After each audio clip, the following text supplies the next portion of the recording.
And we're here. We're live. Jack, you're going to have to give me a sound test after everything and all of the adjustments that I was doing for Total Con over the weekend.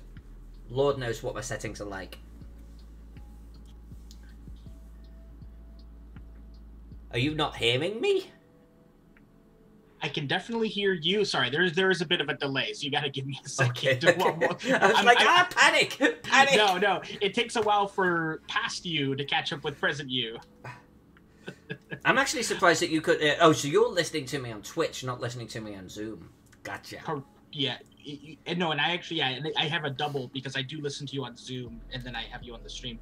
It sounds like our volumes are good. I don't hear your music, but I do hear you, and I hear me, and I'm actually not obnoxiously loud for once. You're not hearing the music? Really? I don't hear it now. You should be hearing everything that I hear through the mic, which is you. So how about if I just... How about that?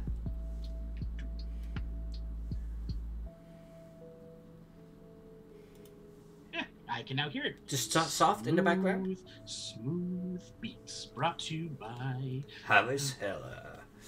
Ah, cool. Cool. Hopefully, you know, after changing the stream key and everything as well, I'm hoping that nothing got screwed up, but we shall see. We shall see. Let's just hang here.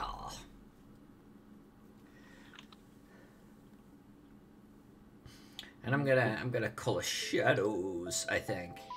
Shadows. Yeah, I'm gonna do shadows because look how much the shadows add to the depth of the city. You know, very much so. It's just nuts. I can't skip it. Of course, it's definitely not something you can let it go. Hey, Forge Meister. Hello.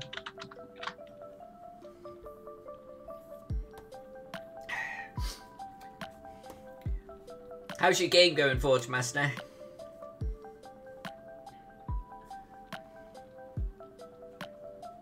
Where are my shadows? I don't have any shadows. I'm gonna do shadows.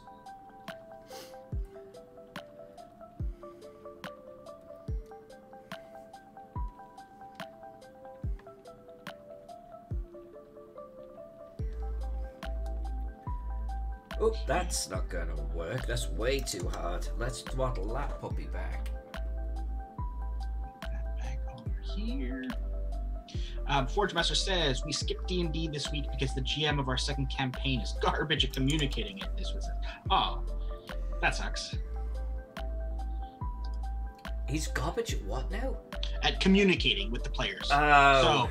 So apparently it must have been, I asked him first 5 questions over the week and he got back to me with maybe. Oh, shoot. Alright. I'm sorry, man. Honestly, I don't want to diss on your GM because I've never met him or her, but they don't particularly sound very invested in this game or very competent. You should get one of the others to step forward and GM for you. This is a social game, you know what I mean? And if you got someone that isn't really contributing, and the GM, geez, there's a lot on the GM to actually be the main person, then and Forge Master clarifies, he asked him during the week 5 questions, and he only answered one of those 5 with the maybe response. Okay, there's a dude that doesn't seem to be particularly invested in actually being a great GM. And you know what, and you know, understandable, things can happen in life, you know, things that maybe they're busy or what have you, but like you said, you know, don't be garbage at communication. Be communicative with your players. And if you need to take a break, if you need to step down, allow one of the other players to step up, like Alyssa is saying. Let them GM for a while. And you know what? I think that's fair. You make a good point. You know, as a GM, if you're not feeling it, if you just even don't want to do it, or if life is throwing a bit of a curveball at you, step down. Recognize that, you know, you're not up to the task and let someone else deal with it. Hello, Alex Vixen. Hey, girl. How are you? And Jay Shields. Howdy, howdy, howdy. Well, hi, Jay. We got ourselves talking about GMing. Forge Master here sent their GM like 5 questions during the week, presumably about the game, and got a maybe response to one of them, and that's it, and they didn't end up playing. So we're talking about GMing if you're you know, got something going on in life, or something comes up, or if you just even don't like GMing, just recognize it. It's okay. Just step down, you know? Don't keep lingering on. I guess Forge Master says that it would have only been the second session for the campaign.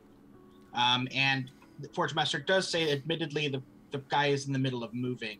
But, you know, and I know you say he could have taken a few minutes before going to bed to answer some questions, but moving is rough, man.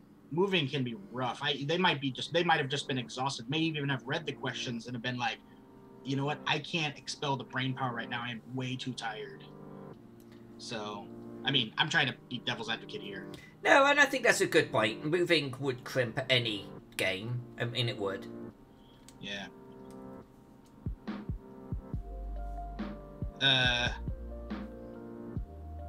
Yeah, if he can't show up suddenly, he should have given everybody heads up. Like, hey, I'm, you know, hey, GL, hello. Hey, GL.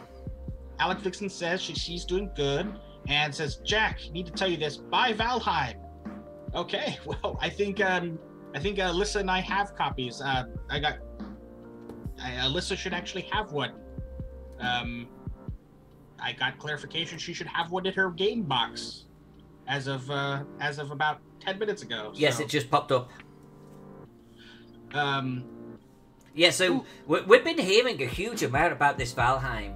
And, you know, keep in mind that we've got a lot of games that we play and a lot of games we don't play because other games distract us. And this Valheim has definitely been occupying our, like, attention span, so to speak, because it seems like everyone has it. And I feel kind of honored, Alex Vixen, that you're specifically telling me, like, yo, you got to get this one. This is totally up your street. So, down. You've been playing it and been enjoying it? Nice. Ooh, Strega, we see you lurking. She did a Princess Strega lurk. She did nice. I see you lurking. So, Alex Vixen, what is it about Valheim that you particularly enjoy? Give me your highlights and lowlights.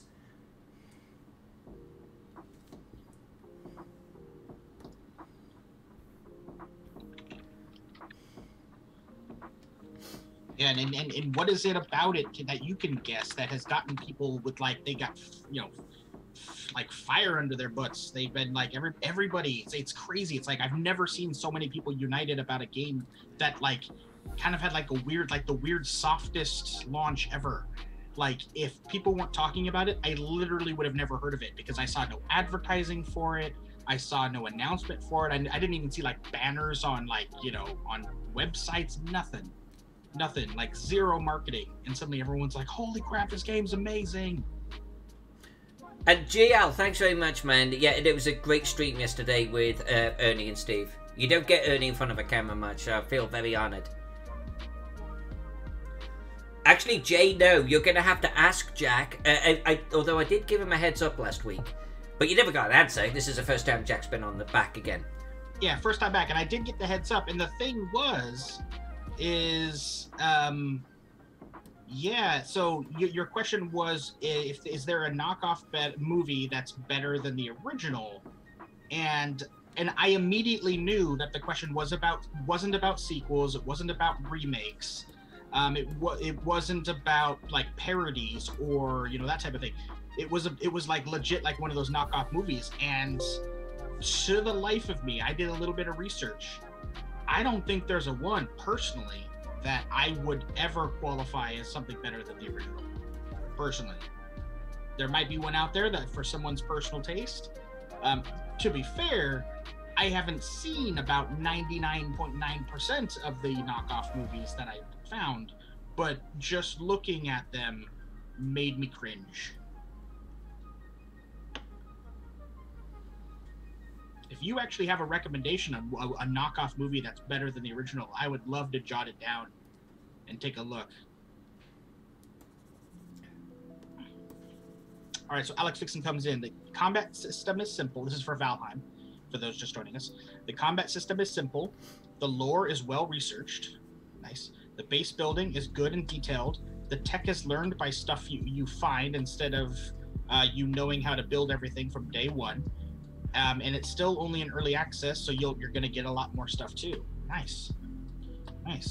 Yeah, and it's Norse, right? So it's like, does it tune in with like Norse mythology really closely? Then is that the whole thing?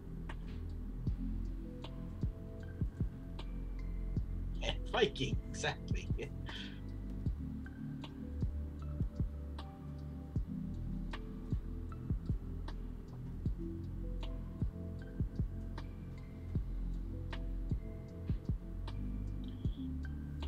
Yeah, and I know, Alyssa, you and I obviously have been playing the 7 Days to Die Darkness Falls mod recently, but I think Valheim might be another game that like tides us over as far as like games that we play and stuff until like whatever next big title it is that we're waiting for. I mean, I know I'm waiting till May when the Mass Effect remaster comes out, personally, and then December of this year, I've got the remaster of Diablo 2 that's going to be coming out. But I don't actually. Do you have a game that's upcoming that you're like, oh, I'm actually intrigued by that one? Nope. Not a one. The Cyberpunk was it, and it failed you, and now you're like, screw new games. Yep. Screw you all. Pretty much. Okay. No, I haven't really been watching any games recently at all.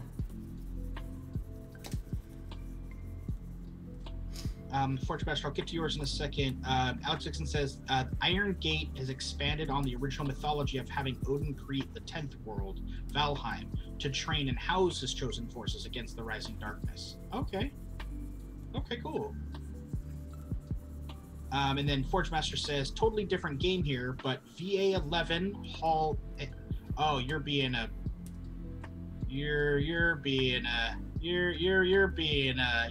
little brat there. I see you. You're being a brat. Okay, all right. Ooh, apparently Google wanted me to. Google thought I was searching what you were asking. Jay Shield says, I like to root for the underdogs. Oh, this is back to the knockoffs. I like to root for the underdogs, so I was hoping to find one. I don't know of any myself. However, follow-up question, legit good actor or actress to come out of B movies to then make it big? Oh, there's a question. Oh, Northwest Miniature Guy, hello! Midwest. We're Northwest, you're Midwest. Hello!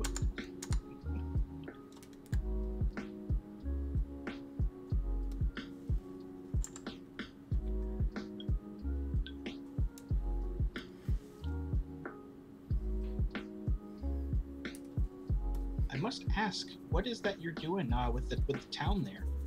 Is this the shadow process? Well, it's not really the shadow process, it's the painting process. Okay. But I had a couple of false starts because I couldn't remember what I did last Wednesday or Thursday. Wednesday, I guess. So I was painting on the wrong layer, which was obviously not good. But this is painting the buildings fast style. Gotcha. And this is kind of like their base level kind of a thing, or? Well, I think for our purposes, it's pretty much going to be the every level. I do have to come back through with some of the more key buildings, but you can see this is just quickly blasting in color, and you're seeing shadow appearing at the same time. Okay. Basically, I've just got the buildings themselves selected, so only the buildings are getting colored right now.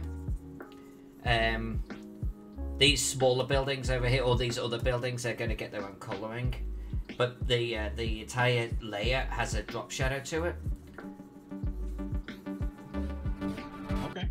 Okay. And yeah, so you can't see it exactly because I've got this effect going on, this select effect, but you can see the shadows that are beginning to appear.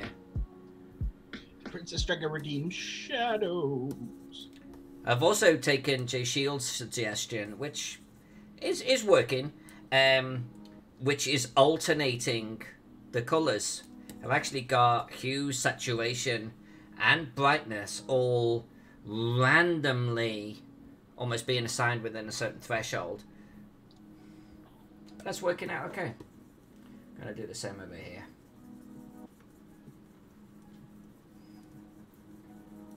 Yep, that's a fast color, alright.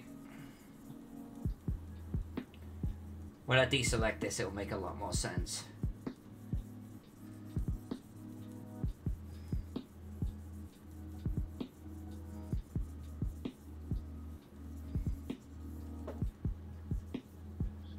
Let's see.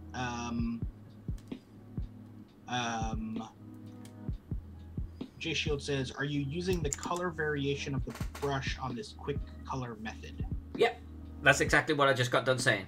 Yep. Perfect. Oh yes, and I didn't get to his follow-up question. Sorry, because I heard what you were saying, and I didn't know if what he was saying was different than what you were saying. Okay. And then Great GL says he suggests you should add a snowy part to the city somewhere. Oh, doing a snow area? That's interesting. That is interesting. I don't know if I'm gonna do it. Not on this map, and that's because I'm working on another project with Steven. That is a secret project, and I think that will give us some opportunity to start doing some variations of seasons and everything. This one, I feel like I just got to get this particular project wrapped. I want this entire project done midway through March. That's kind of where I'm at with this. I want the Necropolis kind of done by the end of March. So I can't dilly-dally around anymore. And yeah, and hey, Dalius. Alex Vixen. Hello, Lord Dalius. Alex Vixen is J Shield's Alex Vixen is kind of along the same route that I was gonna go for the B movie actors and actresses. They like started out in B movies, but then they became superstars. Alex Vixen's mentioning Leonardo DiCaprio, Brad Pitt, Charlize Theron, Jack Nicholson, maybe Jennifer Aniston. I mean, obviously we know that she started like with, I mean, you know, she kind of got it hit with the TV stuff. But yeah, there are a lot of, I mean, I'd even throw in there, I'd add Rutger Hauer in there. I would throw in Bruce Campbell. I don't know if he ever made it big, but he obviously started off in B stuff. He kind of made his bones with like B grade stuff.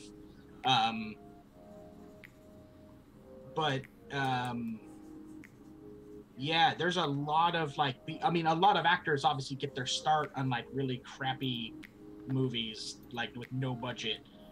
And then something about them, you know, something about there's something about them just, you know, a casting director or something sees them in a movie and they're like, I think this person's got some chops, you know.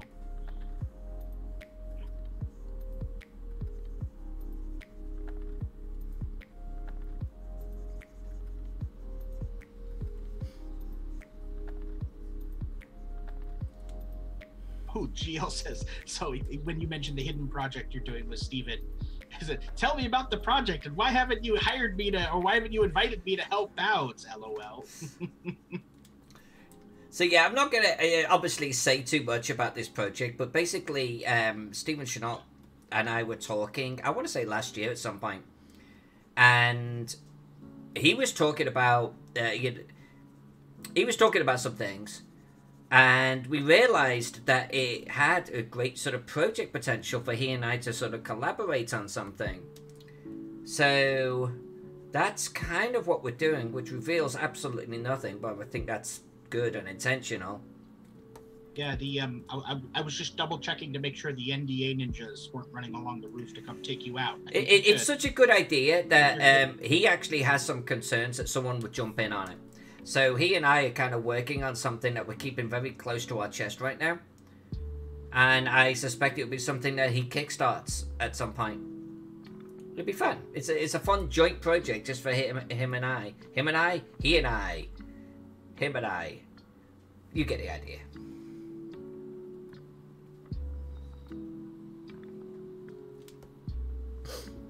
I love this freaking brush so much. This brush slays me. Is that the street yeah, flagstone. Cobble flagstone, yeah. Yeah. Sorry, I'm so used to 70s today. I'm like cobblestone block. Like upgraded flagstone block.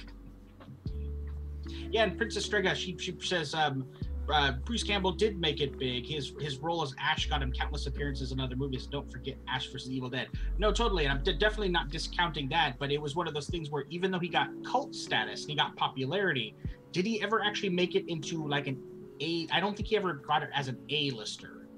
No, I don't think he's ever been an A-lister. He does have cult popularity, but he's not an A-lister.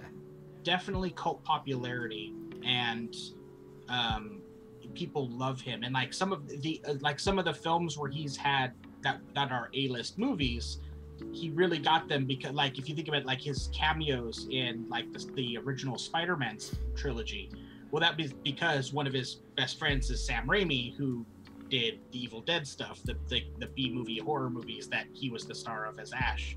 So that was the only reason why he's in those movies, because Sam Raimi was the director of those. If Sam Raimi didn't direct those, Bruce Campbell wouldn't have been in there. Although I think you could say that about a lot of my mapping gigs. I only get them because of the people I know. That's true. You know, there is a lot about just having connections and such. Did I just diss on myself? I think I just dissed on myself. I think you might have. Let's see. J. Shield says, objects of the preposition remain in the objective case for him and for me. Therefore, for him and me and for me and him. What on earth? I may not know movies, but I know grammar. Okay, all right. Well, all right. The Good Huntsman. Hello. Briscoe County Jr. for him made him A-list. Did it make him A-list, though? I'm trying to think of, like, if he's been, aside from cameo. And Alex Vixen says Bruce Campbell even calls himself a B-list actor. I mean, again, it's one of those things where, while it might have been popular, did that ever lead him into something where he's leading in a primary... Like, Leonardo DiCaprio obviously is now a leading man. Like, people consider him to be, like, a leading man in movies. He's A-list. He's like in... He's working with top-shelf directors as the primary actor. Right, I think it's fair to say that, you know, there's plenty of A-list actors and actresses that actually don't get cult status, even though they're immensely popular, but they don't become cults. Right. You know, it flips on the other side here. Right. Yeah, if you think about it, like in, 30 years from now, we might be like, oh yeah, Leonardo DiCaprio, he's that guy that won a bunch of awards back in the day, right? While they would be like, Bruce Campbell still got a freaking cult following, and people are still like, Bubba Hotep is one of the best movies ever. And you're like, what the hell are you talking about?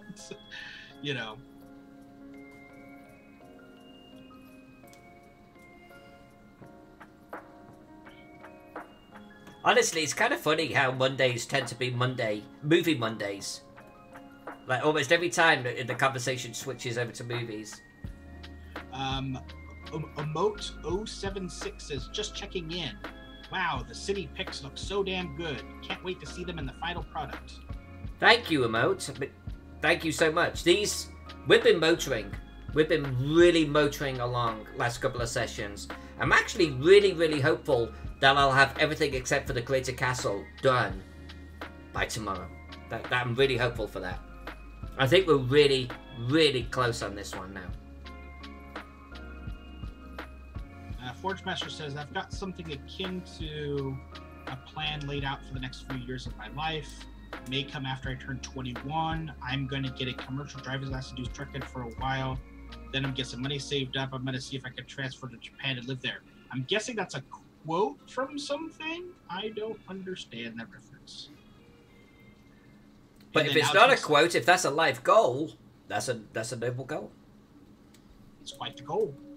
The Good Huntsman says, Campbell says that he wants to be a B-list actor, and that's why he calls himself a B-list actor, because being a B-list actor is the key to gaining cult status. That's actually a good point. I could see that. Most things that are cult status are things that are kind of B-level, aren't they? Like there doesn't seem to be obviously there's the outlier. There's the Star Treks and the Star Warses and the Lord of the Rings. Obviously though that's, I don't even know if that's considered cult status. That's just a quote unquote fandom. But like a cult status thing is almost different than from a fandom. You know what I mean? Jelly bean. You know what I mean, Jelly Bean? J Shield says, I was very confusingly saying it would be correct to say for him and me, oh no, and then for me and him, okay, all right. Going back to the grammar here. Clever, heyo! Heyo, good to see you. I'm sorry, I think you dropped into the chat yesterday with Ernie pretty late on, I think, and we were ending it not long after. My apologies for that. Ernie had some things to do.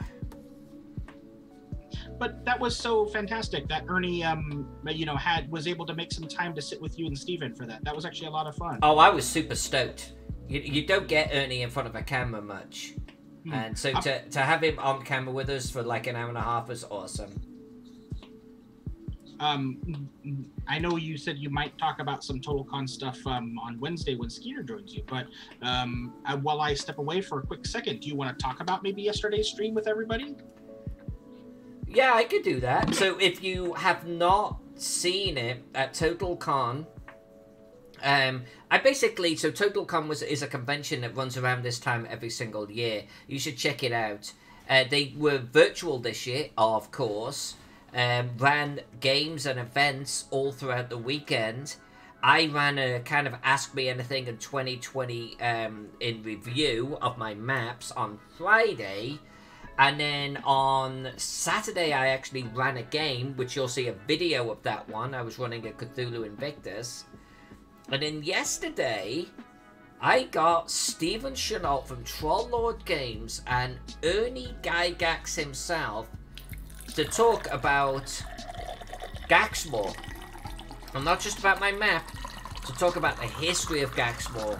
How that project ended up being anything. And remember, this was written by Ernie Gygax and Luke Gygax. Just put a little line there. So having Ernie on the channel with us was just, I was stoked, you know? Really stoked. We will release that as a YouTube video, so you'll be able to actually check it out. Clever, you'll be able to actually see the whole thing there. And it won't be so long where it's like, oh my god, what the hell? It was a good length, you know what I'm saying? We're gonna do it again at GaryCon, by the way, everyone. So I believe we're gonna do it with Steven, Luke, and Ernie all at the same time. That would be fun. And me sitting there going, hello. I believe that's the plan anyway.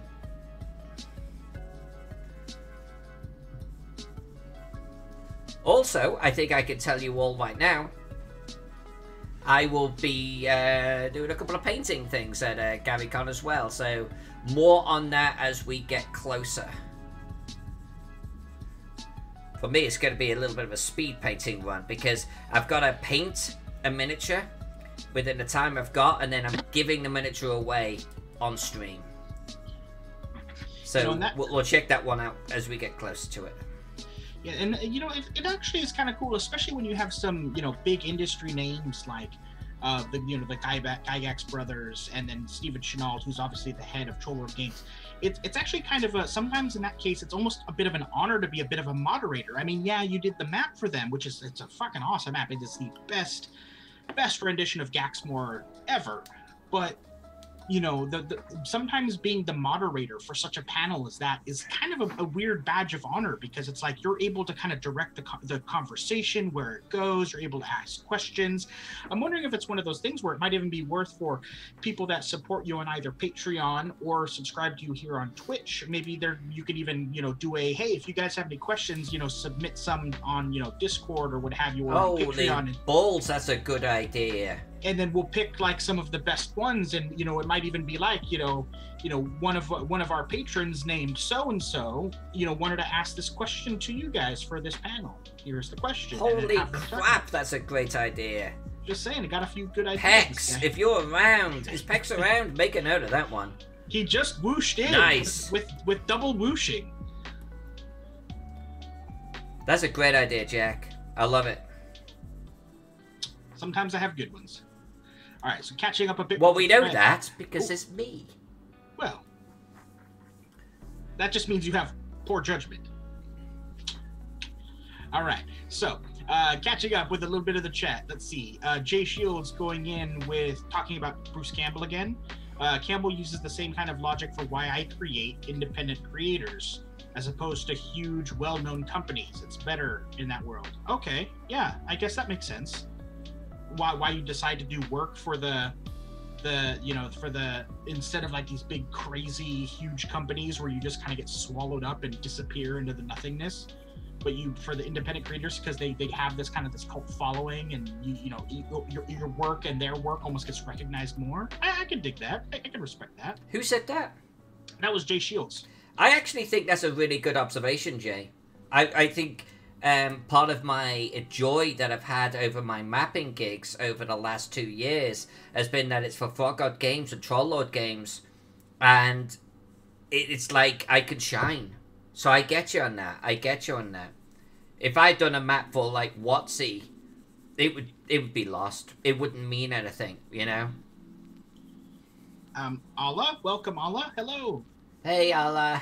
She's commenting how she wasn't able to catch yesterday's stream because she wasn't able to make it, but she needs to catch up on it. Yeah, actually, it is totally worth watching. Everybody should, when it does drop, like the video for it, you should totally watch it. Oh, and then she comments, "Oh no, people are going to see the faces I make during Alyssa's game." No. Oh, Allah, you are a shining star. It was everything I could do not to just keep rewarding you extra XP points or something. You make me laugh so freaking much. Ooh. Princess Strega officially unlurks. She says, "I was working on updating a product listing. The table code was broken, so I had to reformat the whole damn thing. I'm not getting paid for it. Oh, that sucks. But you're doing it for the sake of visibility. Hey, there you go. If you get recognized for putting in that extra effort, that's fantastic."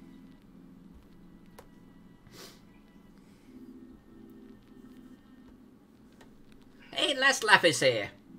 Hello. Hey, Last Laugh. Oh, shit. Hey. Okay, apparently we're done with that map. There we go. And I'm validated more. Allah agrees with my idea. Yay. Did Pex acknowledge the idea? If not, just make a note, Jack, because that's a great idea. I love that. If he was too busy, he's still whooshing around. Oh, and Alex Dixon sprayed him with a spray bottle saying no more whooshing. This is why I love Allah. She's not afraid to get control of things. Well, Alex spits. Alex Dixon. Yeah. But then Strega comes in saying that she approves of the whooshing. So we have counter streams of whoosh.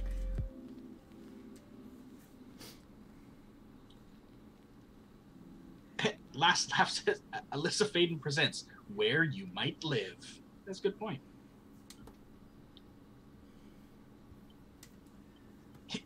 If you gain notoriety in this town and enough gold. I didn't, Strega, I did not wine Alyssa, but I whiskeyed her. Hopefully that counts. That definitely counts. I bourboned her. We had a friend who got all persnickety this weekend, saying that getting a bottle of bourbon is not the same as getting getting a glass of bourbon is not the same as getting a glass of whiskey, even though the bottle clearly says it is a whiskey bourbon. I didn't say I got her a scotch, I got her a whiskey. It counts, it counts. Anyways. Allah says, I think to you, Alyssa, I think your maps would be beautiful no matter who you work for, but it's always better to work for folks you love on projects you love. There you go. I appreciate that. I really do, and I think you're on point.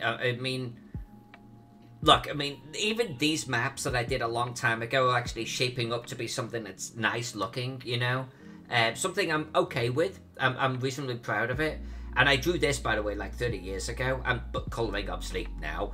But it's like, if I worked for someone like WotC, they would be, I need this, it's got to look like this, here's our branding style, and I need it in a week. And there'd be no joy. There'd be no joy. There'd be no, oh, but I just need extra time to draw the little crates and cards. I'd be like, no, don't care. We need it now. And there'd be no soul, and I'm all about soul on my work, you know. So I would just want to create commissions of people who give a freaking shit, you know, about the map. That's who I want to work with. Going back to conventions, obviously Total Con just wrapped up their very first virtual con. So cool on them. It sounded like there was a lot of positivity around it. I think everybody's been kind of embracing the fact that the conventions have been having to kind of forced to be virtual. Is the next convention kind of on the main primary circuit, GaryCon? Is that like the next one, or am I missing and that's in March, I wanted to say? It's end of March, yeah. What other conventions are there out there that would be now between now and then that I might be missing? Last Left says the soulless cartographer is still a decent handle. The soulless cartographer. And then confirms that yes, GaryCon's the next quote unquote big one. Okay.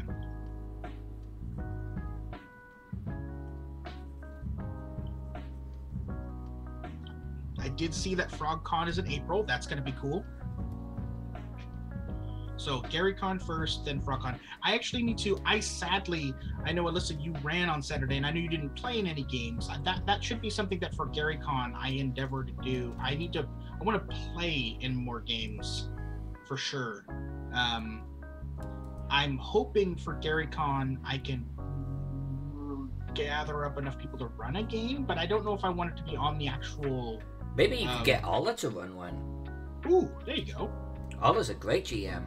Maybe I can get Ola to play in mine too. But I need to get it on the books. I don't know if it's too late to submit. So No, I don't think it's ever too late to submit. I think you're fine. It might be unofficial GaryCon game. That's actually what I was doing this past weekend when you were running your streams. I was actually typing up my the player documents for my Shadowrun thing. I have a brief breakdown of the organization everybody is part of, and then I have character creation rules because that's important. Assuming that people want to create their own character, because if not, I'm gonna have a bunch of pre-gens ready to go.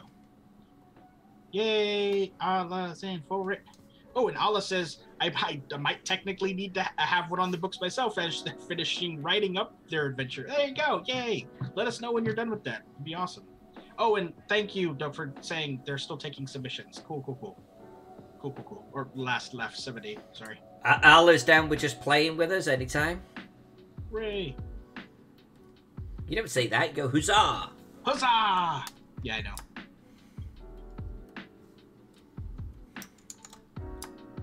It's one of those things where my exclamations have changed over the years. I know, and sometimes I still write in ways that I don't say anymore. Like I used to say "yeah" all the time, like "ya." Like I'd actually say something, and then at the end of it, I would actually post with a "yeah?" question mark. I don't do that anymore. But in writing, I still do that. Sometimes I'll be typing something, and then I'll do comma "yeah" "ya?" question mark at the end of it. It's like, okay, why am I still typing like I used to talk 10 years ago? What on earth am I doing? And so I huzzah in writing all the time, even though it's probably been 8 or 9 years since I really have huzzahed around the room. That sounded huzzahed around the room. Yeah, Okay. If you're gonna huzzah, do it around the room.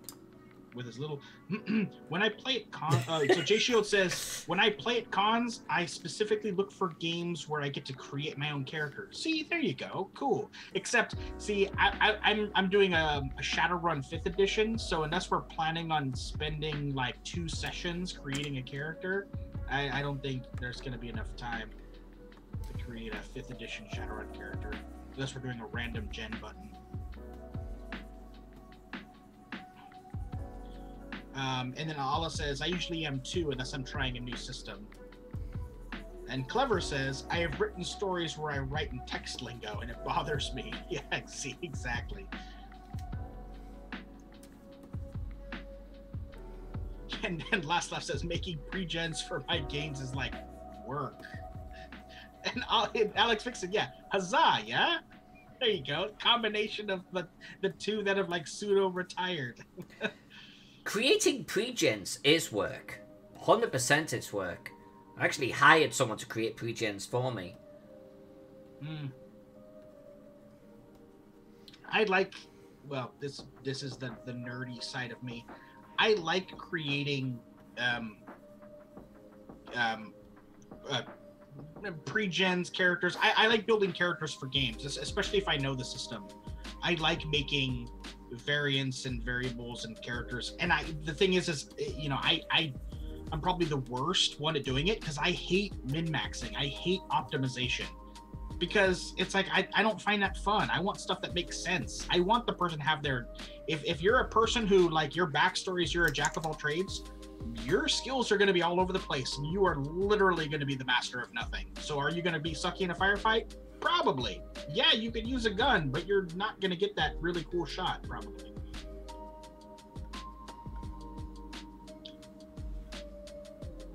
Hello, Digital Dreaming. Evening, eh? No one wants to play my character. Why not, Jack? Is it why not? Last time I see that you said, indeed, Jack. Is it because you're kind of like me, where you don't make them to be super min-maxy, and you kind of do it where they're kind of more average and makes kind of more sense in the real world?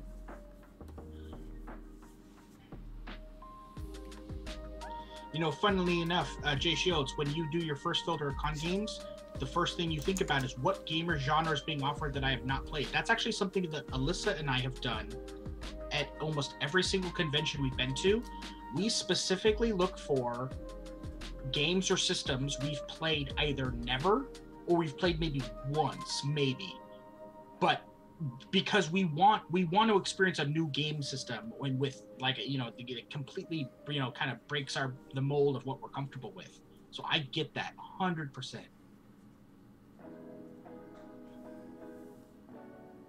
Let's see. Peck says, I'll play your character's last laugh. All right. There you go, Strega. Thank you. I never optimize. I customize. Thank you. Yes. See, you and I, peas in a pod. I'm telling you. Alazilla says, some GMs, cough, cough, Alyssa, cough, cough, throw you a pre-gen character that is a multi-layered cake of storytelling, and you then just have to make your own. That is true. That is true. Alyssa's pre-gen characters, especially for Cthulhu Invictus, actually have quite a bit of backstory, and they actually have quite a bit into the world of the mythos of, like, you know, Cthulhu-y things. Like every character I think she's ever created for it has had some sort of connection to the dark world that is underneath our reality. And it's like, whoa, what character am I playing right now? Well, and you know why, right? Because if you're running a Call of Cthulhu at a convention, or even just in general, right? People are going to be saying, so how much, do I know anything about Cthulhu? Do I know anything about this? Do I know anything about ghosts? Do I know anything about spirits? And it just gets through all of that. Yeah, you know, a little bit. Yeah. And now players could talk a little bit more freely, you know? Right. Alex Dixon says, I used to make characters for fun. Me too. Got to a point where I could build a Shadowrun or a werewolf character, Werewolf the Apocalypse character, in under 15 minutes. Wow. With all the Shadowrun splat books, really? 15 minutes? I mean, if you were just creating one just to get it out the door, I could get it. Like, you're just like, boom, need a character? Got it.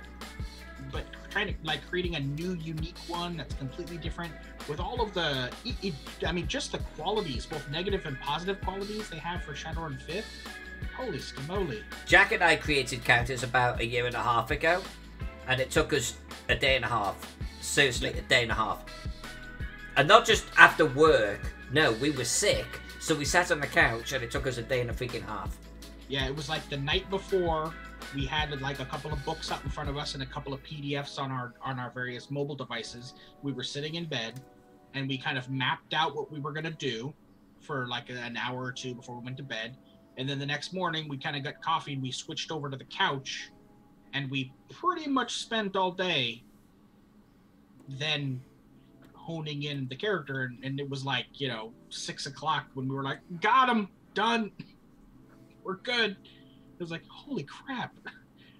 That was almost 24 hours. You kidding me right now?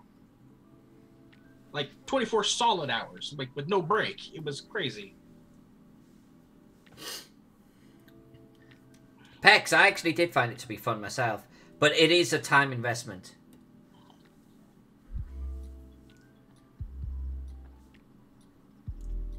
And you can't even really just avoid min-maxing. It's like by the time you're thinking through your cyberware and your skills and your point allocation, it's just it takes time. I think it takes time. It takes time. If Alex Vixen got to the point where she could do that off the top of her head in 15 minutes, that is serious Mekong like fucking brain shit right there. That's super kudos right there for sure. I can't even remember the 5th edition chart that you have to look at where you assign your priorities, your A, B, C, D, E. I don't even remember that. I've always got to look it up and go, okay, what?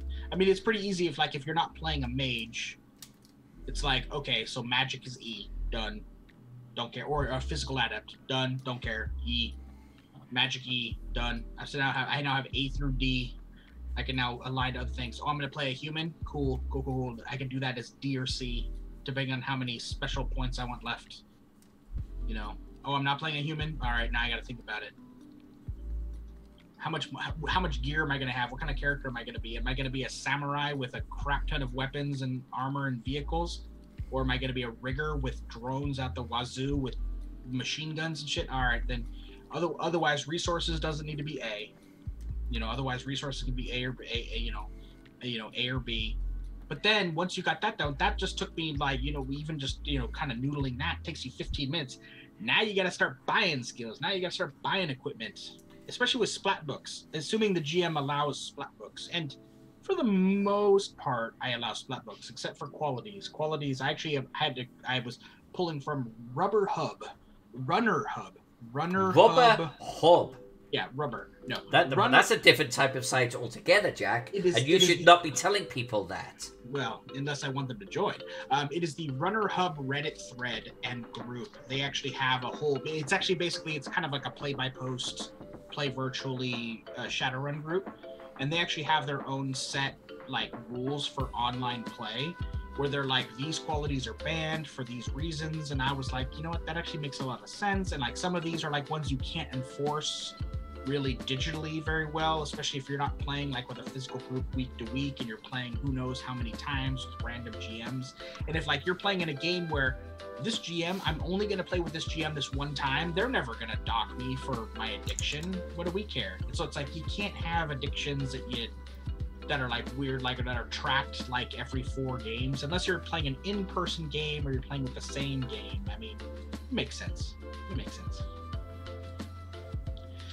Strega says, my current campaign and development is Victorian industrial occult fantasy. Deities have died out. It is civilization versus nature. The world has tilted towards chaos and evil.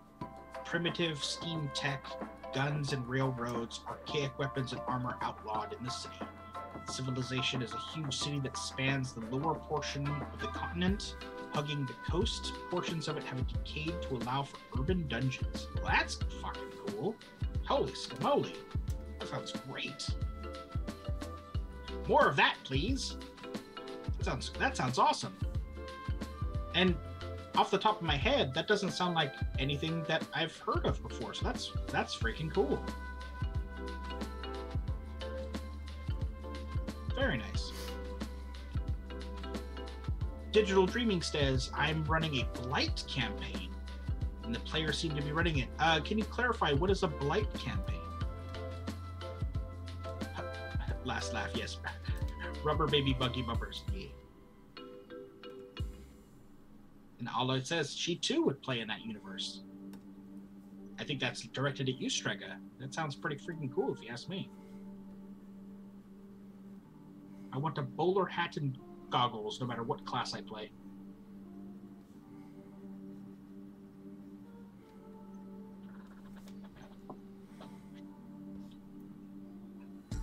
And Strega wanted to note that she loves the music you have going on. How it's hella stream beats, completely free. This particular one is called Call. Yeah.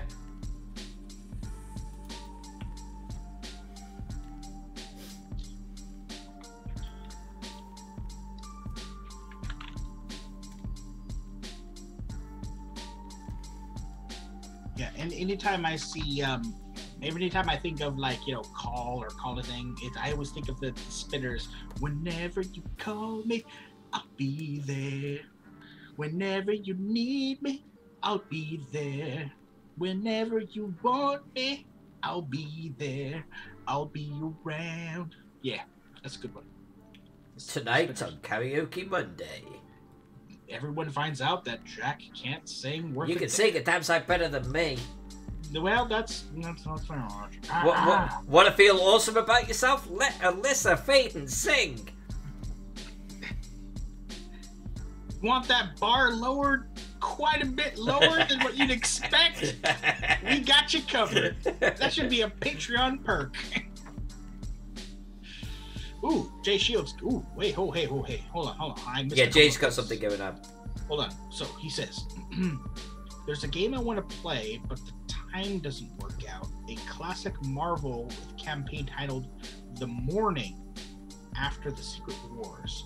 The year is 1984, and some of the world's greatest heroes and most terrible villains disappear on a day in May, never to return. No word of where they went or what happened to them is ever discovered, and the world is left to wonder how they are going to survive without them. This game is an exploration of the concept that nature abhors a vacuum that even B and C grade heroes can rise to the occasion when properly motivated. No internet, no cell phones, no problem. Interesting. Huh.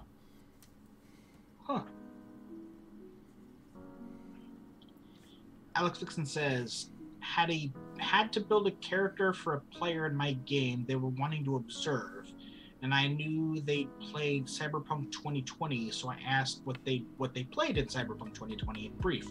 They answered solo, kind of like Sabretooth but corporate. Oh, interesting. 20 minutes later, I handed them a troll, former knight-errant bio-samurai, which ended up with the street name of Snaggle. They ended up playing him for 2 years before a run went very bad for them. Very nice. Very nice. Okay. Nice. Thank you, Strega. Strega is saying that she likes my singing. Thank you. Last laugh. Faden Unleashed. Discordant hits of the 21st century. No, that's never gonna happen. Unless it's on TikTok and it's like, listen to this old cow screech like a freaking stuck pig. In which case, sure. Whichever one she reaches first. If she can reach 150 Patreon backers, or if she can get 5,000 followers on YouTube, she will release the Faden Unleashed Discordant Hits of the 21st century. When you don't give him a preview. That's all you get. You gotta earn that cashola. Come on now. You gotta get him wanting more. Don't give him too much of a taste. Jay Shield says, I love taking lame heroes and characters and elevating the cool statuses. You know what? I can actually dig that, and I kind of like that. That's what you were saying. We're all like all the badass superheroes, all the superheroes we know and love are gone. So we just got all the schlubs left, and they're the ones that are like, we gotta save the world. Oh, like Hawkeye? Yeah, like Hawkeye. Well, I mean, he was on an A-list team, but yeah, he basically was like, I don't even know. Did he even have powers? Was he just? I don't think he has powers other than he always hits and he always kills. That was pretty much it. He basically was give him an athletics skill check, he rolled a 20. That was it. But like he was basically like Olympians, lol, you're a joke. I mean, that was pretty much his thing. But that was it. He wasn't. I don't think he had super strength or super speed or anything. He didn't shoot faster with his bow. I think he just like if you think like the Olympics, this is how fast someone can shoot. He could probably match that, if not get slightly better. This was how Bullseye somebody got. He got Bullseye better. You know, I mean, it was pretty much like he was just like super Olympian man. Or super Olympics man. And you know, I'm okay with that. It's a little bit like, who's the guy with the wings and shit? Falcon. Falcon doesn't have special powers. He's basically got like a knockoff cheap ass Tony Stark suit. Right, and he's good with it, right? Right. So I can dig that. I mean, compared to an average schlub, he's a superhero. There you go. There you go. Oh, hold on, hang on.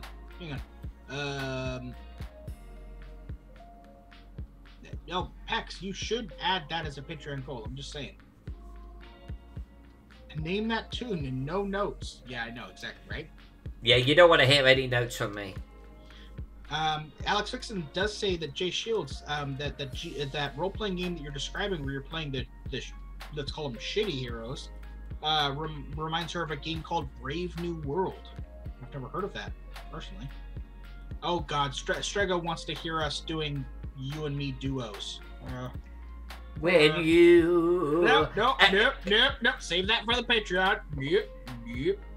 Yep. I was trying, Princess. I was trying. 150 followers. 150 followers on Patreon. We will come out with a duo. You know what? 150 LP. followers on Patreon, and then all of a sudden it drops to 0 because it's like, holy shit. They have to be 150. You have to have 150 consistent followers for at least 6 months, and then we will drop the LP. We'll drop the an LP. Well, yeah, holy shit. it'll have anywhere between 6 to 5 songs. No, 3 to 5 songs. 3 to 5 songs. Sorry. Okay, so Jay Shield says follow-up questions. Who would you take and elevate? Oh, you mean as like shitty heroes? Oh, Striker says Meteor Man. I don't know who Meteor Man is. I don't know what that is. Tony Tart. I don't know what that is either. Alazilla, the Hawkeye. My life as a weapon run was really good, though. Pretty stoked that it's being adopted by Disney. Well, hey, you know what? It's the Disney Plus series is actually going to be about his daughter, Kate Bishop, who's actually being played as, she's the grown-up version, and she's being played by Haley Steinfeld, who was awesome in Bumblebee.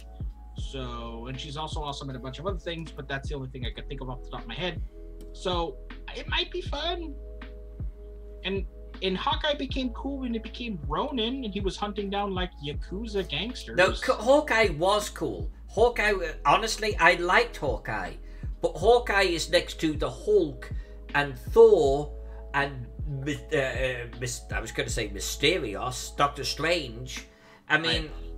Well, and that's why I love, you know, people diss on Age of Ultron all the time. I actually love Age of Ultron, and one of the things I love about is when Scarlet Witch, when Wanda Maximoff and Hawkeye are in that bunker before they have to go out and fight like the Ultron bots or whatever and save people. He's like, I've got a friend who can, like, you know, summon lightning. He's a god of thunder, and I've got like I've got like the Hulk I've got here, and he's sitting there going, and he actually says, and I've got a freaking bow. He's like, do you think that deters me from what I gotta do? No, I go out there and I help people because it's what is the right thing to do. And he's trying to motivate her. And that's when Wanda's like, oh shit, I can forget about the bad shit that I just did and I can be a good person. But I love that. It's like Hawkeye is very meta, and he's like, I'm a dude with a bow and arrow, and I work alongside superheroes. Yeah, he became self-aware. He became super self-aware. It was so good. It was so good. I mean, I love it. And thank you, Strega. You support me on the Age of Ultron. Thank you. And yes. Oh, so is that what I flubbed?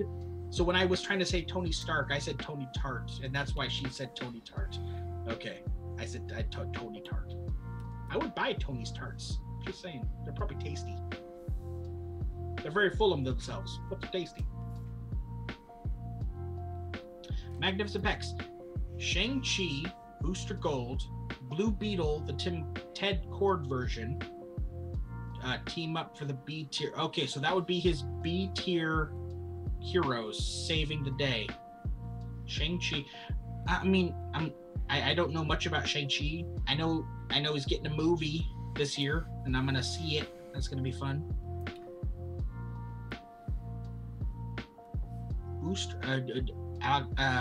Princess Strega says, I love Booster Gold. And then Alex Wilson says, Booster Gold is the janitor of the Superman Museum. I don't know who Booster Gold is, guys. I'm not a super DC fan. All I know is Booster Gold is DC. I don't know. I don't know who Booster Gold is. I do know that they are friends with Blue Beetle. Or one of the Blue Beetles. Ooh, Pex coming in with a highlighted message. And you cheated because you can give yourself extra gold anytime you want. That's okay. All right. Magnificent Specs. Shang-Chi. The Master of Kung Fu is one of the most formidable fighters in the Marvel Universe. His physical and mental discipline is so great that he can go toe-to-toe with superpowered individuals such as Spider-Man and defeat them. Trained from infancy by his father, Fu Manchu, he became his father's greatest weapon until realizing his dear old dad was in fact evil and rebelled against him. He has also received training among MI6 and has become an expert in espionage. Fu Manchu sounds amazing. Holy shit. Or no, if not Fu Manchu, Shang-Chi. Yeah, I was going to say, you just said his dad was awesome. Sorry, Fu Manchu. I think I was flabbergasted by the fact I was like, wait, Shang-Chi is Fu Manchu's kid? What the hell? But Shang-Chi sounds amazing. And Last Laugh says, what, are you the dude's publicist? What the hell? Oh, and Princess Strega put the wiki link for Booster Gold, but then Pex put in another highlighted thing for Booster Gold, saying Booster Gold possesses the powers, in quotes, powers of flight, power blasts, force fields, enhanced strength, and time travel.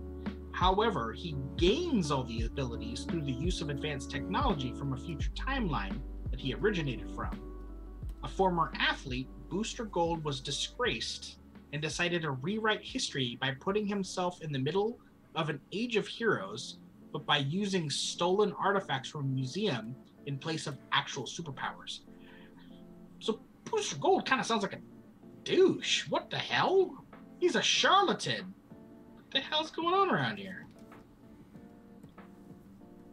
Alex Vixen, Disney can't use the name Fu Manchu as they no longer have permission to use his name. That's okay. I mean, I've everything about the everything about Shang-Chi's background. The Fu Manchu-ness of it isn't that great. You could always just say that it was a mysterious sorcerer or a dark sorcerer. That totally works. The Fu Manchu-ness. The Fu Manchu-ness. Yeah. Oh, and Pex confirms that yes, Booster Gold is indeed a douche, but he's trying to redeem himself. You know, that might actually be kind of fun. If he's like, yeah, I'm an asshole, and I'm trying to work on that. All right, I'm actually kind of okay with that. It's almost like a bit of a DC version of a Tony Stark, almost. He's not trying to redeem himself, though. Okay, so we recently watched the MCU movies, so I know you know that statement you just said is false. Literally, Tony Stark is trying to redeem himself. That's pretty much his arc. I disagree. Well...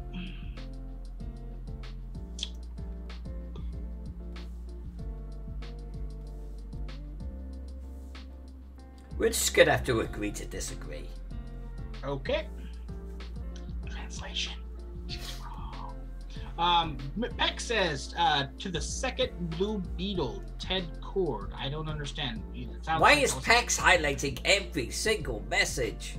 I don't know, but he's coming in with like half a sentence. To the second Blue Beetle, Ted Cord.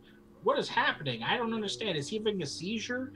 Ted Cord, I guess, is the second person named Blue Beetle, I guess, and he was granted a gift. He was a gifted athlete and genius level inventor.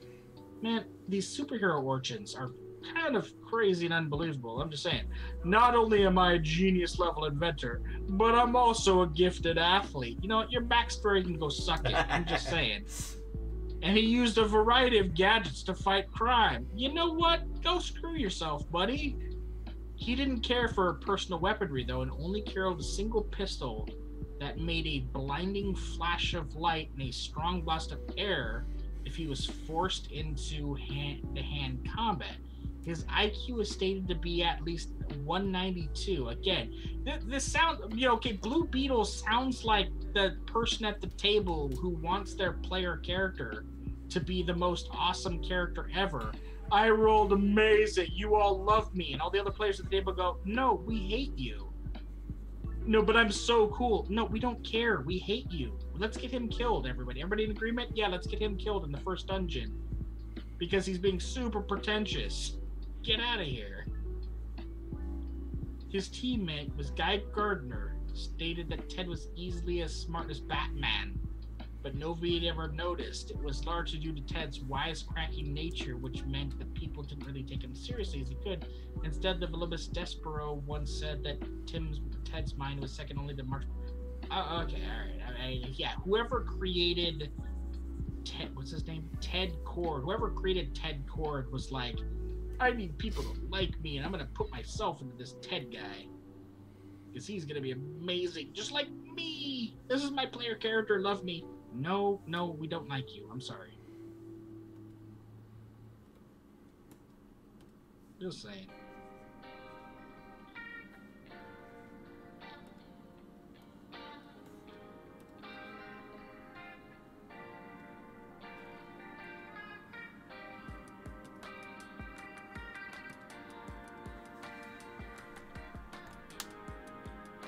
How just says Ted Cord is DC's Tony Stark, but without the charm. But yeah, he man. Yeah, Jay Shields. My choice of B-listers would be something more along the lines of Stiltman, or 8-Ball, or Dung, or Frogman, or you know what? Some people I actually found out about like Condiment King or Kite Man.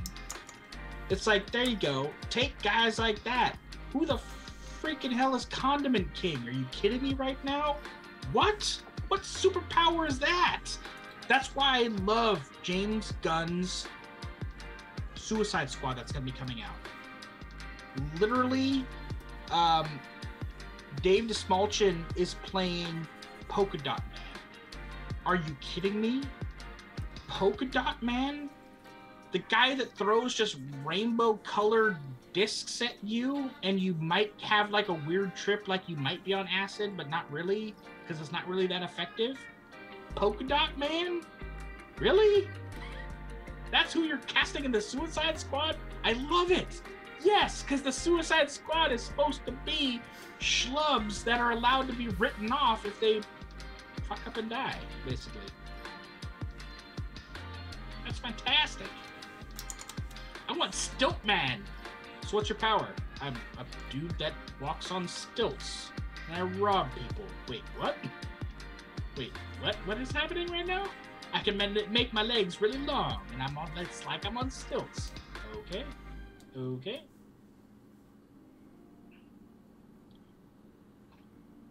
Wait a minute.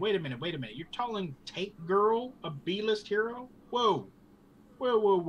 She hey, is. Whoa. Oi. Hey. Whoa. Oh, I see. Hey. That was touching on your beloved. Well, she's not a superhero. She's just a chick in a tank. I mean, I don't think she's ever been considered a superhero, so I don't know if that counts. A B-list team. I think Tank Girl would be just on a C-list team because she's literally just a girl in a tank, and she's got a friend that's a girl in a jet, and she's got a friend that's a girl in a boat, and she's got a kangaroo boyfriend. And that's pretty much it. Yeah. C team, D team.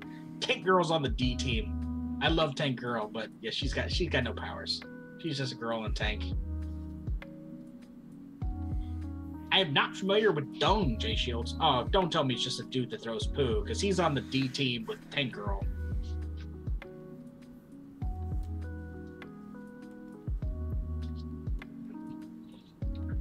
Ooh, we're jumping around here. So what are we doing? I was trying to decide what I wanted to do next. Ah, I thought it was part of your process. Sure. Yeah, it is. You know, if you were like going like, okay, so this one's like this over here, so let's do this over here.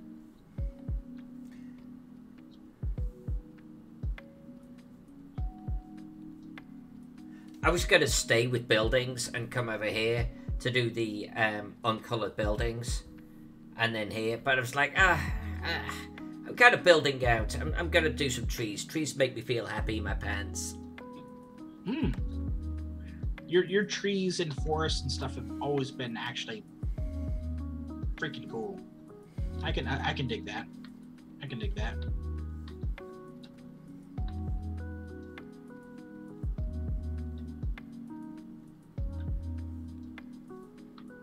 And I do like it how your black and whites when you do your hills always give it a good indication of like, okay, I see what the you know the cartographer is doing here. And then as soon as you start adding color and you start adding like the shade lines, it's like, oh dang, I don't just like see what you're doing here, I really see what you're doing. And so the fact that you've got all these lines that are going to show the obviously the incline, in preparation, I can already tell that's going to be a really cool area right there. Yeah, it's going to be a cool hill. Yeah. Without a doubt. Yeah, that's going to be pretty bitchin'.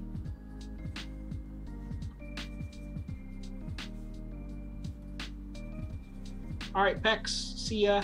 Pex says the glazer has summoned me. I will return tomorrow. All right, see you, Pex. As a time check, we're probably going to go, by the way, for about another 15 minutes or so. Maybe long enough for me to get these trees done.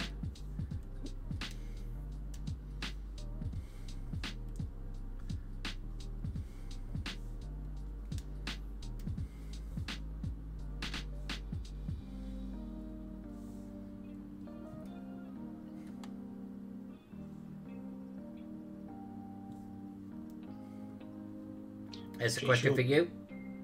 And before we get to that, Brendan, no, hold on. I was reading Strega's before. Jay Shields clarified with the B-level hero Dung.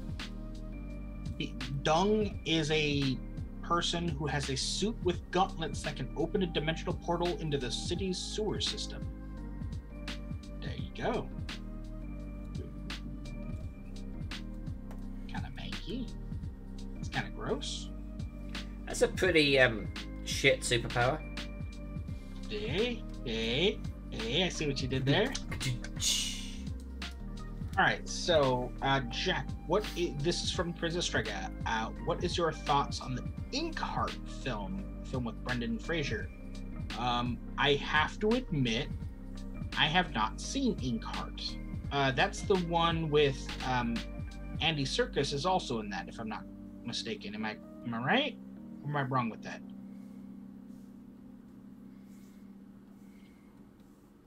While you're doing that, one moment.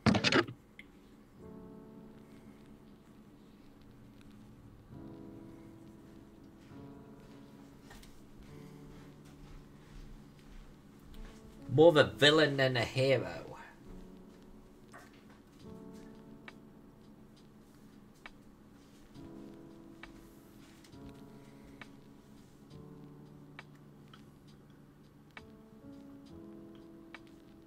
Wait, Dungman is more of a villain than a hero. Okay. It's like we've got a couple of conversations going on here.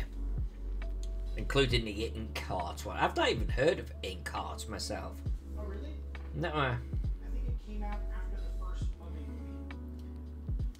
Like, I'm actually a bit of a fan of Brendan Fraser. Yeah, he's great.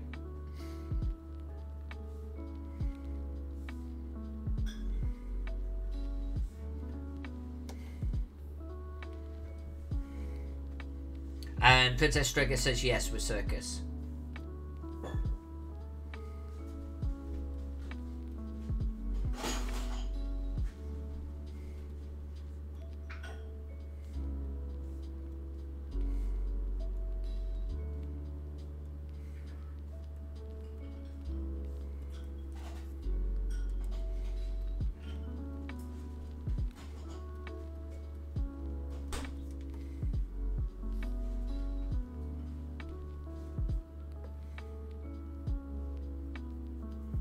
I love Brendan Fraser in the Mummy movies as well.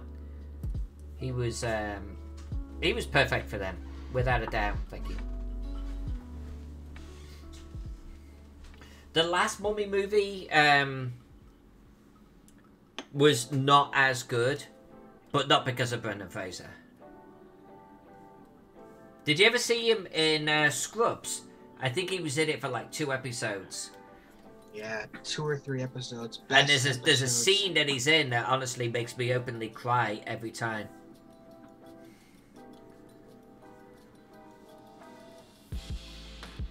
Yeah, and so, yeah, you know what?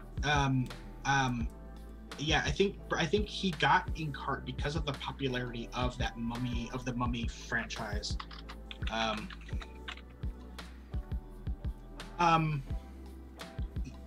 actually, you know, obviously everybody's opinion is it's all subjective and everything. Strega says Monkey Bone is my least favorite movie of Brendan Fraser's. I'd probably have to look at his entire filmography, but I actually was entertained by Monkey Bone personally. I was actually coming up with a movie list of like some of my favorite body swap movies, and Monkey Bone I think might be in my top 5. I'd have to re-look at my list because I think I'm gonna do it in the next week or 2, maybe month or two. Look, Dahlia says he loves Rachel Weisz in the first Mummy. Her eyes over that veil melt me every time. Oh, and she's got the yeah. And you know what I loved about that character though too, is she was a strong character, you know.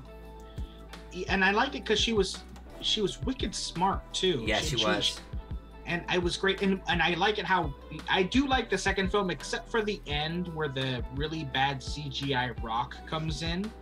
Up until the end of the second movie I thought was pretty good, and the fact that you find out that she actually has like, you know, like she's a descendant from the, you know, original, you know, royalty of Egypt, you know, and that's why her, you know, because she even says in the first film that like she's like, Egypt's in my blood, basically. My mother was born in Egypt, and I'm basically descended from the country.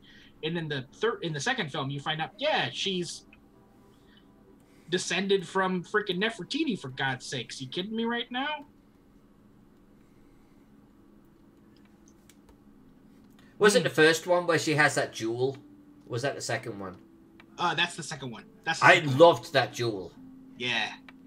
Yeah, where they're fighting with the knives, yeah. Yeah. And Allah's right, and Dordalius, you and also Jay Shields, because Jay Shields says kind of Brendan Fraser fell off the map. And Lord Dele says, oh, what happened? And Allah confirms, yeah, Brendan Fraser is pretty great. And what happened, his career is a tragedy. Glad he's back now. You know, I'm actually going to find a really great interview. Everybody, I'm going to link it in the chat, and everybody should read it. Yeah, Brendan Fraser. I've read this interview, by the way. It is a tragic story.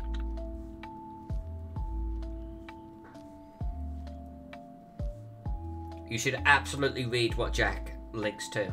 And I think it is from, I think it's the one from GQ. Let me check if it's the one from GQ.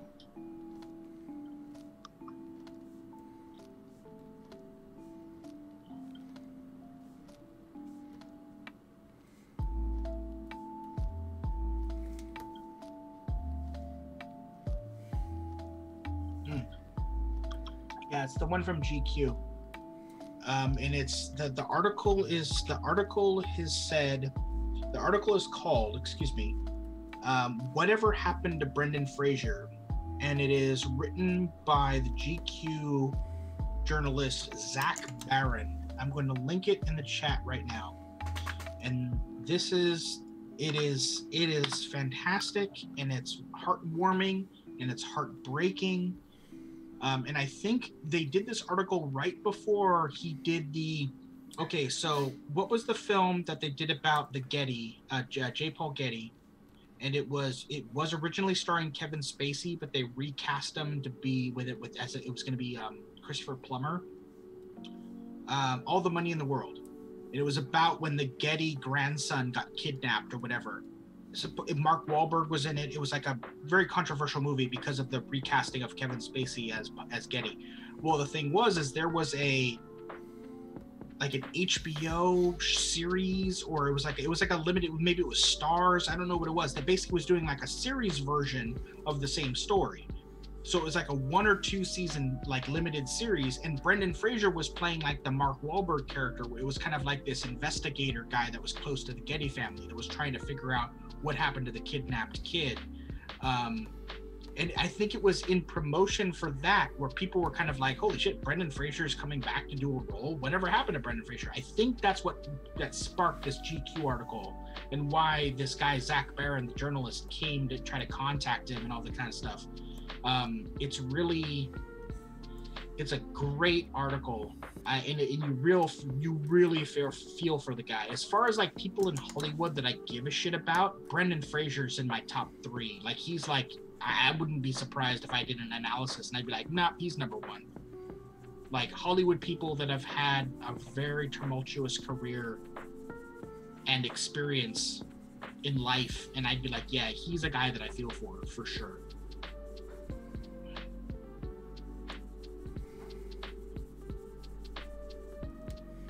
Alex says, yes, and after the day they announced his return to acting and stuff, he was randomly attacked in the street by... Oh, no, that was Rick Moranis. Yeah, and because Jay Shields had mentioned what... so have you heard about Rick Moranis? Yeah. Yeah, that video kind of went viral. And that wasn't because he was Rick Moranis, too. That's what sucked. It was just some random person just being a dick to somebody else. Random dude being an arschlock. Jay Shields, as a late teen, I wanted him to be Cyclops. Rick Moranis or Brendan Fraser? I'm assuming you meant Brendan Fraser, because I think Rick Moranis would be a terrible Cyclops. Just saying. Oh, would he?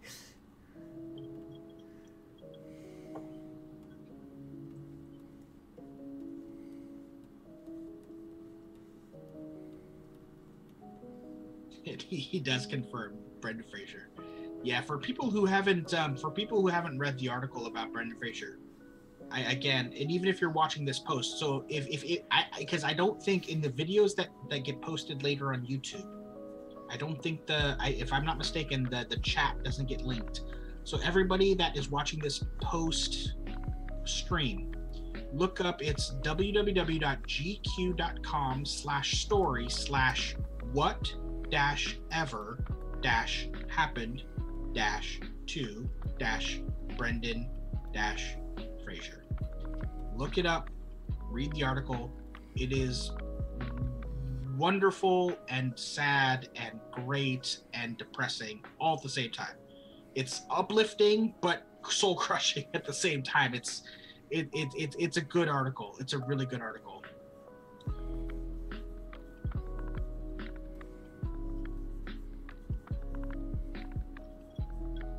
Alyssa, aside from the Mummy movies, is there a film of Brendan Fraser's that really stands out to you? I'm not sure I've seen another one, to be honest with you. I'd have to be reminded of it. George of the Jungle? Oh, I didn't watch that. Blast from the Past? With not watched it. That one's actually pretty funny. It's almost like a Fallout scenario. Brendan Fraser is the son of Christopher Walken, and I forget who plays the mom, but it's basically like Christopher Walken is a Fallout paranoid guy. He thinks the world's gonna end, so he builds a Fallout shelter in his backyard, and something happens and he thinks the fucking atomic bombs are going off Fallout style, so he takes his family downstairs, and like the vault seals itself and it doesn't open up for 30 years. Well, now his son, who was a baby at the time, now comes out, he's now like 30, and it's Brendan Fraser, and he's going out into the world for the first time, because it's kind of like the vault needs power, the vault needs food, or something happens, and they have to open up the vault, and Brendan Fraser goes out, and there was no nuclear attack, and so the world has just been continuing on, because it's like Southern California. It's normal world. And it's Brendan Fraser basically playing this fish out of water, like, I grew up in a Fallout shelter. What is going on? Everything that I've seen on TV is everything from like, the 50s, 60s, 70s television. It's actually pretty funny. It's a pretty funny fish out of water story. But if you haven't seen it, you go.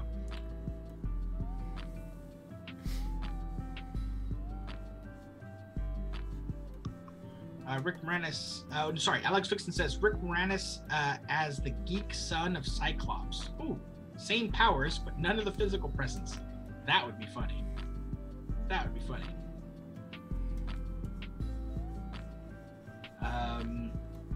Alizilla, it's not easy being a heartthrob. That's true.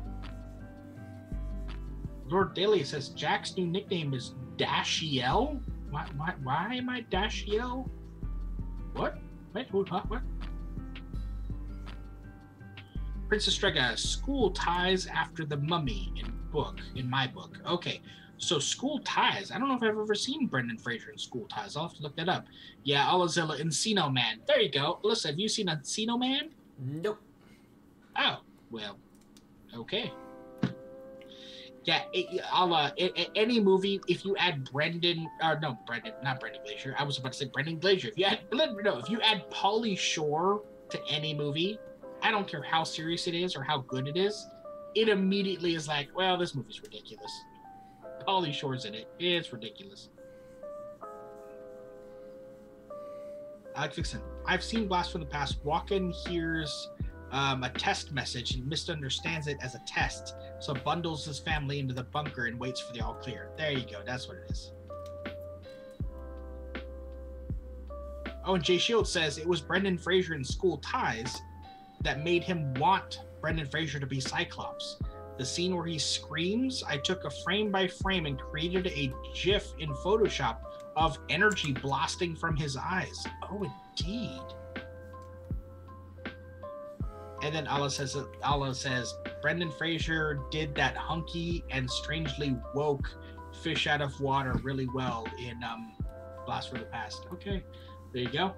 So yeah, aside from the Mummy films, look, have you seen Gods and Monsters with Ian McKellen? Oh, okay. Did you see Dudley Do Right? Nope. Okay. Have you seen him in anything other than the Bunny? I don't think so. No, literally.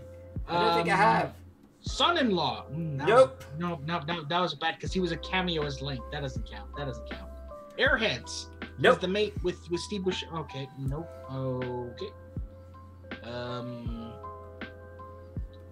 Oh, no. Hold on. Oh, what was the one where he did with Michael Caine? Oh, was it hold on. I like Michael Caine. No, wait, hold on. Side question. You never saw Monkey Bone, did you? Nope. All right, the Monkey Bone's a good one. Bedazzled with Elizabeth Hurley? Nope. Fucking hell, really? Quiet American. That's the one he did with Michael Caine. Nope. Damn, Quiet American's actually a really good film. It's a Vietnam War film. It's actually a drama.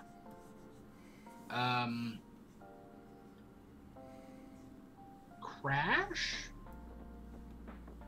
The really bad movie about like how being white is great and being self-privileged and Crash awesome. Was Sandra Bullock in that? Yeah. I love Crash. Yeah, okay, so Brendan Fraser played Sandra Bullock's husband. Oh, okay. Yeah, I love Crash. I gotta be honest with you. Yeah. Come on. No, I did. I really did. From a PC perspective, Crash isn't great. I don't remember it, I guess, from that perspective. Nah, it's fine. I don't want to come off as crass or rude or whatever, but fuck that movie. But all the white people in Crash are the heroes. I'm just saying. And all the colored people in Crash seem to have shitty things happen to them.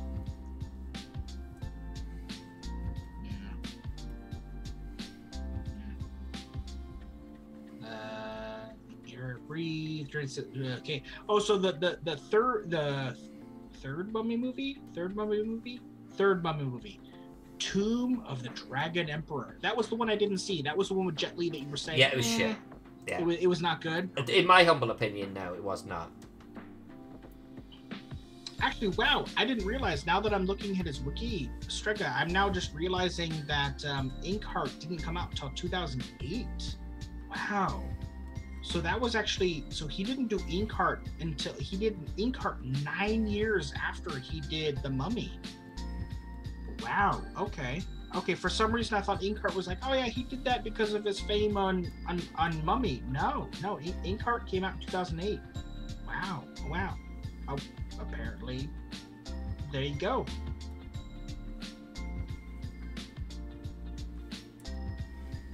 Let's see.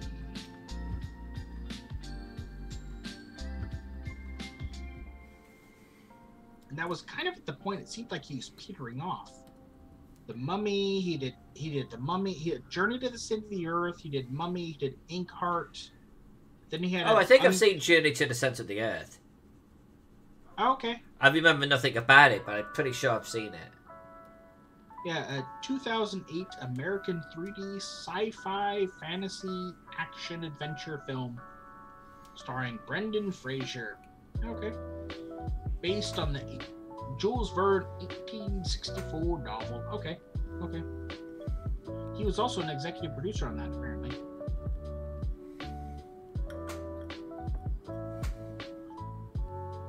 But yeah, it seems like after 2008,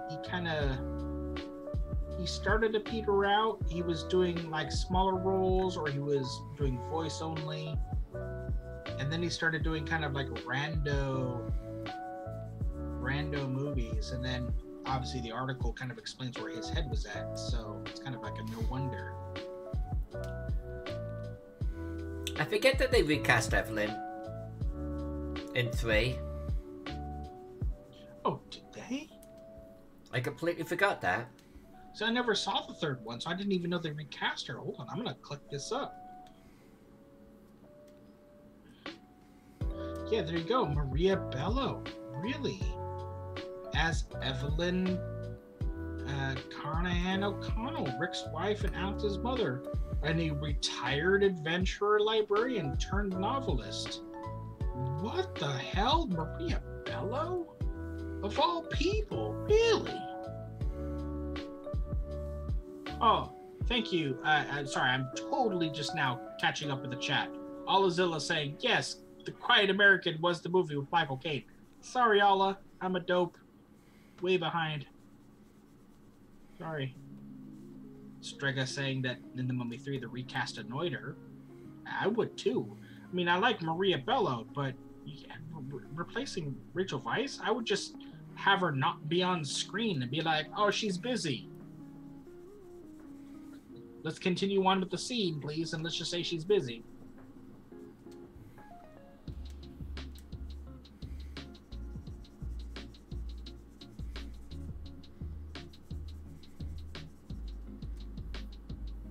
Yeah, Strega,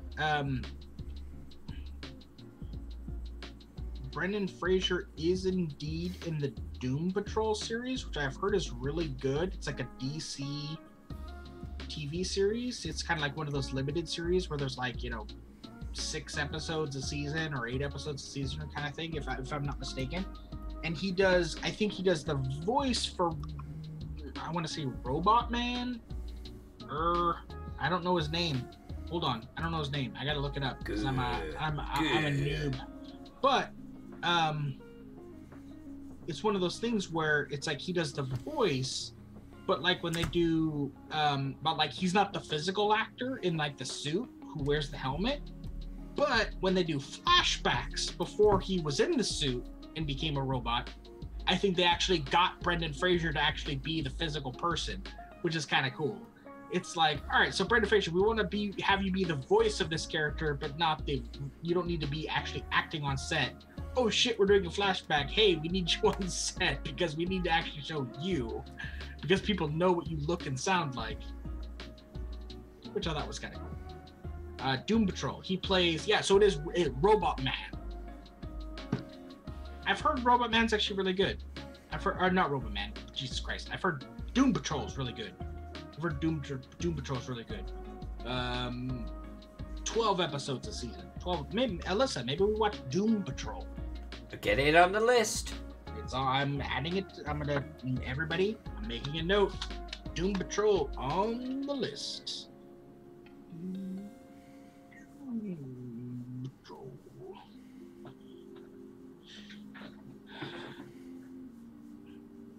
let's see. Strega says, Lord Delius says, hold on. Lord Delius says, I feel sorry for the actress. As she had a bad job.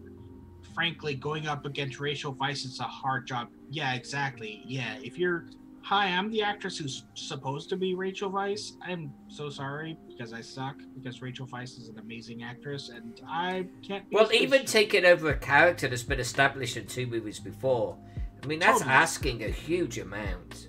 I mean, write her out and then bring in a cousin. Hi, I'm Evelyn's cousin. How you doing? I can now be the female lead in this movie or whatever.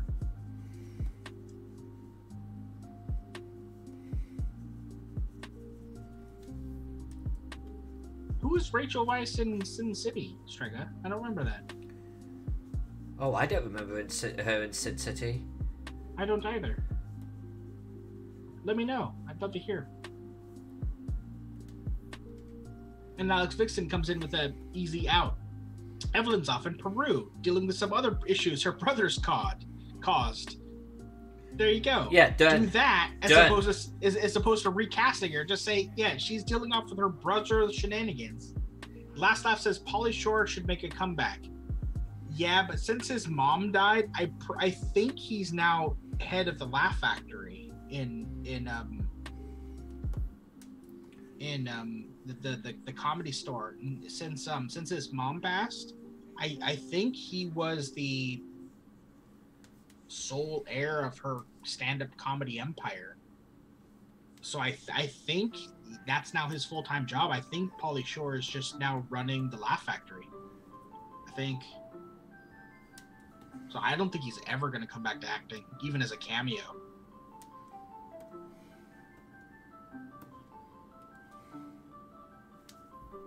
I will indeed add, I'm writing everything down. I'm going to do a line underneath Doom Patrol, and I'm going to add Inkheart and School Ties to my personal list. School Ties. Personal joint. Okay.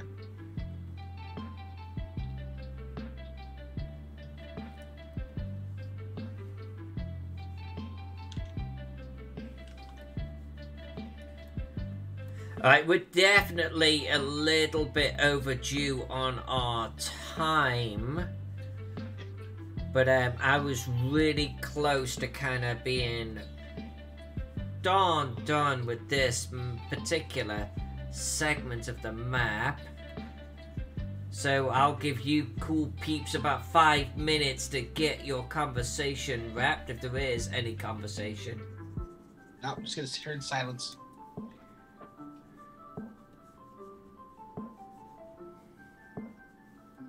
Okay, that's boring. So, but no, Strega was saying that she might have got it wrong with Sin City. But if you do know, like, if she was busy doing another movie, what is that movie? If you know it, I would love to hear it. Lord Daly says, "I'd love to see Inkheart again. As I recall it, as he recalls, it had some neato tropes that would work well in an RPG." Okay.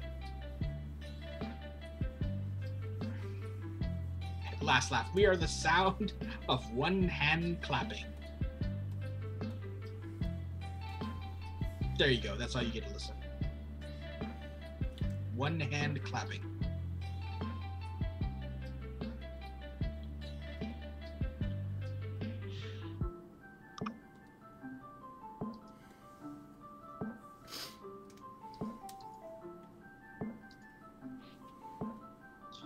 We've actually made some amazing progress with this. Right?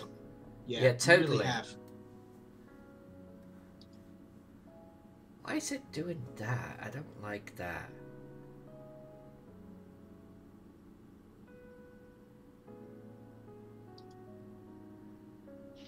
Not a fan. Let's get rid of that.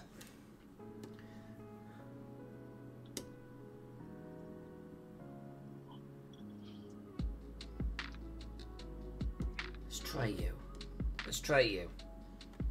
Come on, you're up. This is your moment to shine. No, you're not doing it for me. Come on. Try again.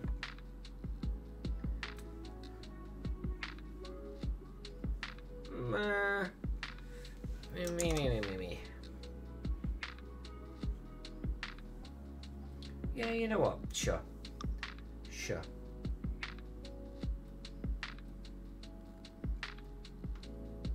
Looks good to me, I must say.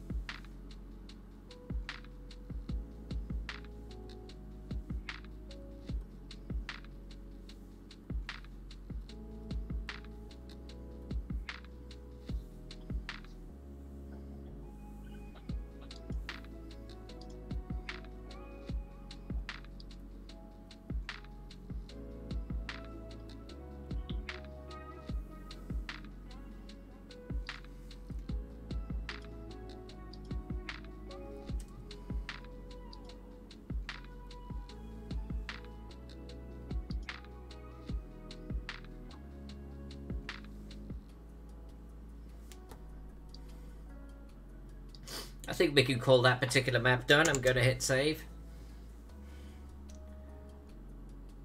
Yeah, I think that works.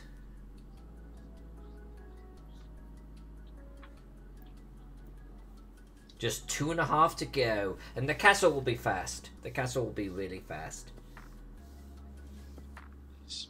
Nice. Strega says, definitely maybe, and the brothers blue. Okay. Okay.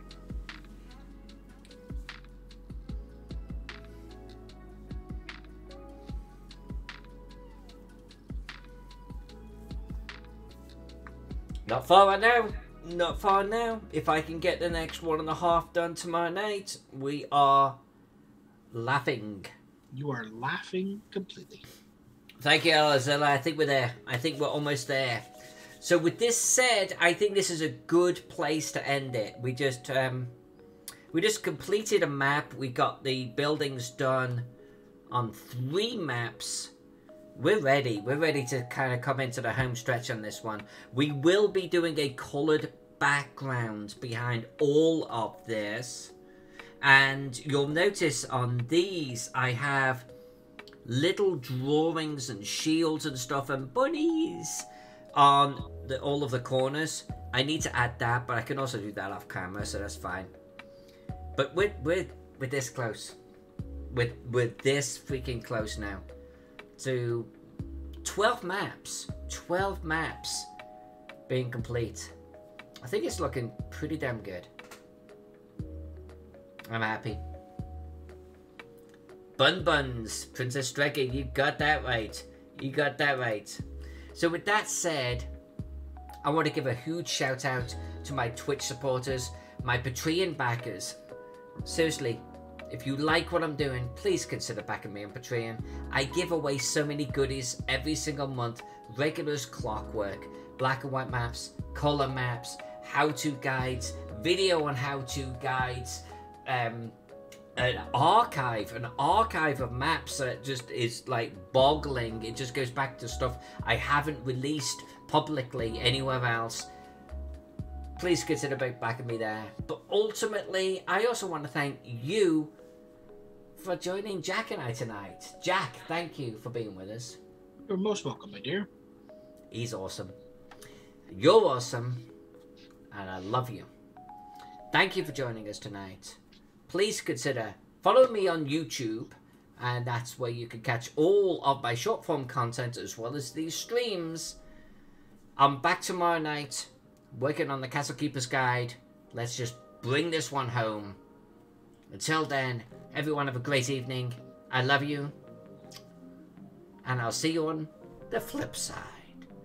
Good night, everyone.